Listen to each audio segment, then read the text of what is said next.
Atau kalau ini mau dibiarkan atau dilanjutkan saja gitu ya, ya mungkin ini bukan jebakan. Mungkin ini bagian dari sebuah proses skenario supaya memang terjadi pergantian presiden.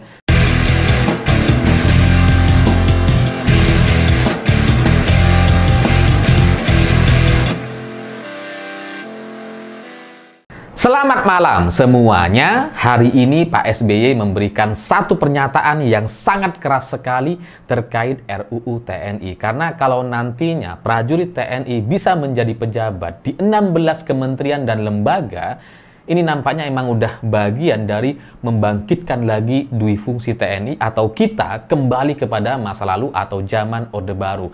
Jadi wajar kalau kemudian Pak SBY berkomentar sangat keras sekali dan meminta jangan sampai TNI mengulangi masa lalu yang sudah dikoreksi oleh sejarah. Maksudnya dalam bahasa sederhananya, dui fungsi TNI atau di zaman Orde Baru itu sudah terbukti ditolak oleh masyarakat Indonesia. Jangan sampai kemudian itu diulangi lagi. Dikoreksi oleh sejarah maksudnya didemo, ditolak habis-habisan, dan itu akan menimbulkan sangat-sangat besar sekali kerugian untuk kita semua. Selain Pak SBY, PBNU juga menyampaikan pernyataan yang sangat keras sekali terkait RUU TNI ini. Karena memang ada dua poin atau dua jabatan yang ini janggal gitu. Karena nantinya prajurit TNI bisa menjadi pejabat di Kejaksaan Agung dan Mahkamah Agung. Ini mah nggak masuk akal gitu.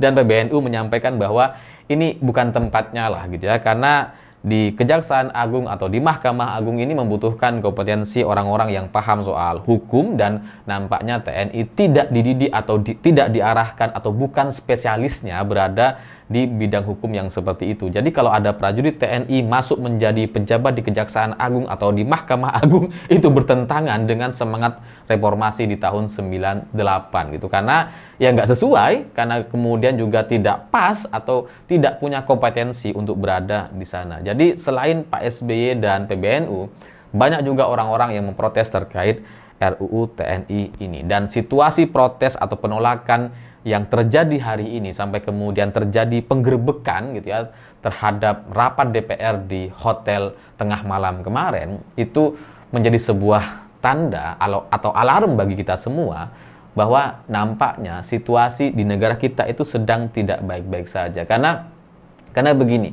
karena rapat yang diadakan di hotel dengan pengawasan yang sedemikian ketatnya dan kemudian bisa ditembus, disusupi oleh dua orang yang membawa poster ya cukup besar dan mencolok seperti itu mustahil rasanya hanya berdasarkan inisiatif kontras saja, hanya berdasarkan keinginan rakyat biasa. Ini pasti ada pendorongnya, ada backup atau orang yang kemudian memfasilitasi supaya mereka bisa masuk ke dalam hotel dan melakukan protes atau melakukan penggerbekan. Nggak mungkin masyarakat kita punya akses atau kesempatan yang sedemikian canggihnya untuk bisa masuk, menyusup, dan kemudian menyampaikan pernyataan penolakan keras ketika DPR sedang rapat di hotel kemarin. Ya katakanlah, mungkin beberapa orang tahu jadwalnya jam berapa, di hotel apa, mungkin orang tahu, di lantai berapa, mungkin informasinya bisa saja bocor, tapi ketika ada orang masyarakat atau aktivis kontras bisa masuk ke dalam rapat, ini nggak mungkin dia itu datang sendiri aja gitu. Dia pasti didukung tuh, entah oleh partai yang mana, saya juga nggak tahu gitu. Tapi ini pasti didukung oleh kelompok elit politik untuk supaya bahasan RUU TNI ini bisa dihentikan. Ya karena kalau partai menyampaikan secara terbuka atau penolakan secara terbuka itu pasti nggak elok gitu ya. Ya karena bagaimanapun sekarang kan mayoritas partai politik itu kan sudah berada di dalam pemerintahan, di koalisi gitu. Dan kemudian di PDI Perjuangan juga ya nggak bisa menyampaikan penolakan secara terbuka ya karena bagaimanapun anggota DPR RI ada juga dari fraksi PDI Perjuangan gitu. Jadi kalau terjadi penolakan ini akan menimbulkan keributan dan itu ada konsekuensi politik yang sangat luar biasa besar. Jadinya ada aktivis kontras atau masyarakat sipil yang kemudian bisa masuk ke dalam sebuah ruang rapat DPR yang membahas RUU TNI. Ini sebuah tanda bahwa nampaknya di kelompok elit politik kita juga tidak setuju dengan RUU TNI. Jadi ini bukan sebuah kebetulan kalau kemudian setelah ribut-ribut atau penggerbekan atau masyarakat yang bisa masuk ke dalam ruang rapat DPR itu kemudian hari ini direspon oleh SBY dan PBNU. Jadi pernyataan-pernyataan keras yang disampaikan oleh SBY dan PBNU ini menjadi sebuah pelengkap saja dari aksi yang sudah sebelumnya didukung oleh beberapa elit politik supaya bahasan terkait RUU TNI benar-benar bisa dihentikan. Dan kalau melihat situasi yang terjadi hari ini, bagi saya ini adalah sebuah peringatan yang sangat keras sekali kepada Presiden Prabowo untuk bisa segera cawe-cawe atau memberikan satu pernyataan yang tegas dan bisa menghentikan pejabat-pejabat atau prajurit TNI yang kemudian mau dimasukkan menjadi pejabat.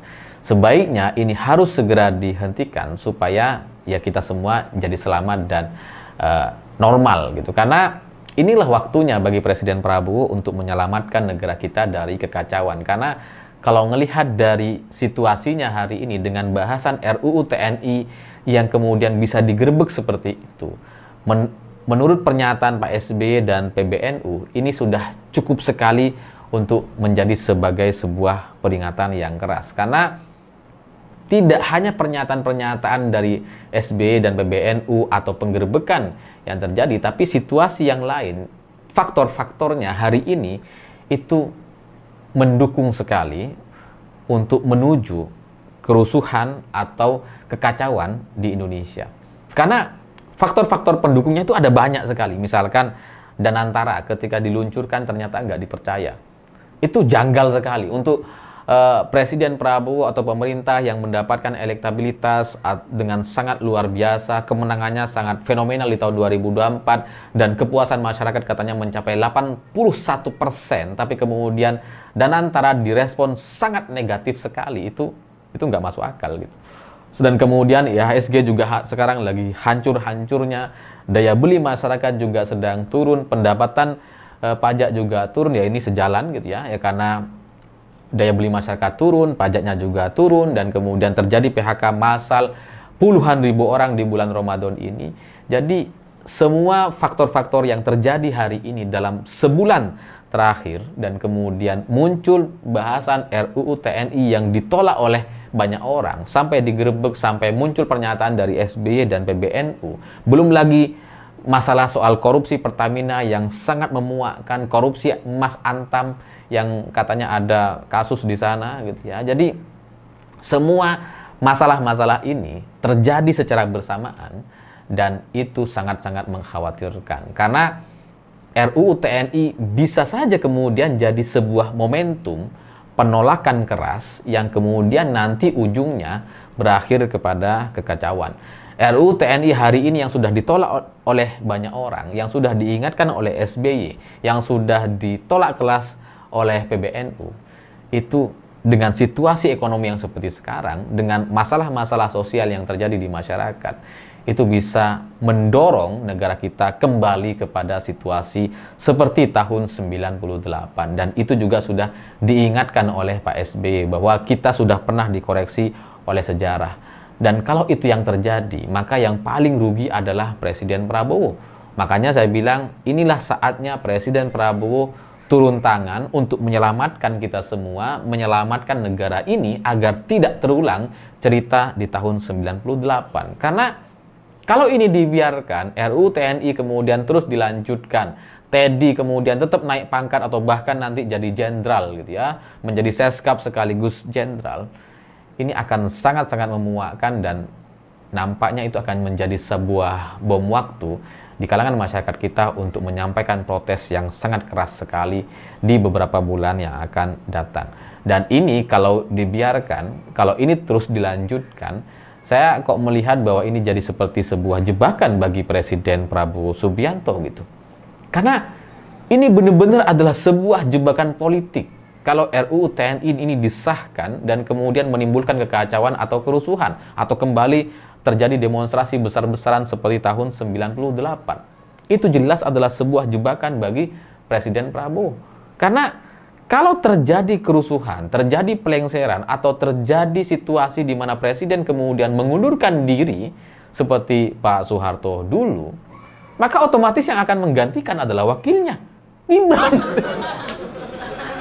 Jadi saya nggak ngerti situasinya seperti apa. Tapi dengan faktor ekonomi, sosial, kemarahan masyarakat, dan muncul RUU TNI yang dikebut seperti sekarang ini, itu sangat-sangat merugikan Presiden Prabowo Subianto dan menguntungkan Gibran gitu. Karena kalau Presiden Prabowo mundur, Gibran yang naik. Dan ya Gibran akan menjadi presiden sampai pemilu selanjutnya. Jadi ya saya nggak tahu apakah ini adalah bagian dari jebakan politik, menjebak Presiden Prabowo gitu ya, dibiarkan terus gitu ya, didukung segala imajinasi dan ambisi atau rencananya. Ya Teddy merangkap prajurit TNI aktif, menjabat Seskap, didukung gitu ya, naik pangkat, itu kan dukungan tuh. Tapi jangan salah, dorongan-dorongan seperti ini bisa saja kemudian menjerumuskan Pak Prabowo gitu. Jadi nampaknya inilah saatnya bagi Presiden Prabowo menyelamatkan kita semua, menyelamatkan negara kita dari ancaman kerusuhan atau aksi demonstrasi besar-besaran setelah Hari Raya Idul Fitri bulan depan. Jadi ya kalau ini kemudian mau dihentikan, sekarang saatnya gitu. Kalau ini dibiarkan, diteruskan, atau bahkan kemudian disahkan menjadi undang-undang dan nantinya ada banyak sekali prajurit TNI menjadi pejabat-pejabat di 16 kementerian dan lembaga, saya kok khawatir itu akan menjadi satu cerita yang sudah terlambat sekali kalau itu yang terjadi nanti gitu. Dan proses pergantian presiden atau proses terjadinya kerusuhan atau kekacauan yang tidak kita inginkan hari ini itu seharusnya bisa dihentikan sekarang gitu. Atau kalau ini mau dibiarkan atau dilanjutkan saja gitu ya, ya mungkin ini bukan jebakan.